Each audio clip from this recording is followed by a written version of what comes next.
Government ఇన్స్టిట్యూషన్స్లో డబ్బులు పెట్టాల్సిన అవసరం లేక తక్కువ ఉంది కాబట్టి దానికి వచ్చే పిల్లల సంఖ్య ఎస్పెషలీ రూరల్ ఏరియా నుంచి వాళ్ళ సంఖ్య చాలా పెరిగింది. ఫీజు తక్కువ ఉండడం వల్ల. ఎస్. అండ్ ఇన్ఫ్రాస్ట్రక్చర్ ఉంది, బట్ లీడర్షిప్, ఈ లీడర్షిప్ని ఎవరు చేయాలి? మళ్ళీ గవర్నమెంటే అంటానే.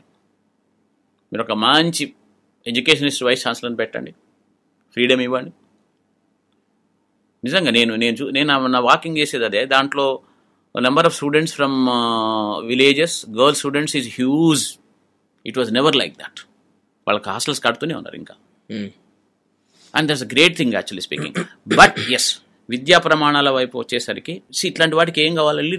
Basically leadership. ఒక వైస్ ఛాన్సలర్, ఒక డీన్, ఒక వీళ్ళే కదా. అండ్ ఒకప్పుడు నాకు ఇప్పటికి గుర్తు, ఎంసెట్ కన్వీనర్ ఒక ఆయన ఉండేవాడు. లెక్చరర్స్ని పిలిచి, అంటే ఎవరైతే ఎగ్జామ్స్ పేపర్ సెట్ చేయాలో వాళ్ళని పిలిచిన తర్వాత వాళ్ళ దగ్గర ప్రమాణం తీసుకునేవాడు. తెలుసా మీకు? నాకు పర్సనల్గా తెలుసు. మీరు ఒకవేళ ఎక్కడైనా బయట చెప్పుకున్నా పర్లేదు, కానీ నాకు ప్రమాణం చేయాలి అంటే ప్రమాణానికి కట్టుబడే టీచర్స్ ఉండేవాళ్ళు అప్పుడు. అంటే క్లోజ్గా తెలిసిన విషయం చెప్తున్నా నేను. అంటే పేపర్ లీక్ అవ్వకుండా జాగ్రత్త తీసుకునేవాళ్ళు. వాళ్ళు ఎందుకు తీసుకునేవాళ్ళు? The leaders are good leaders.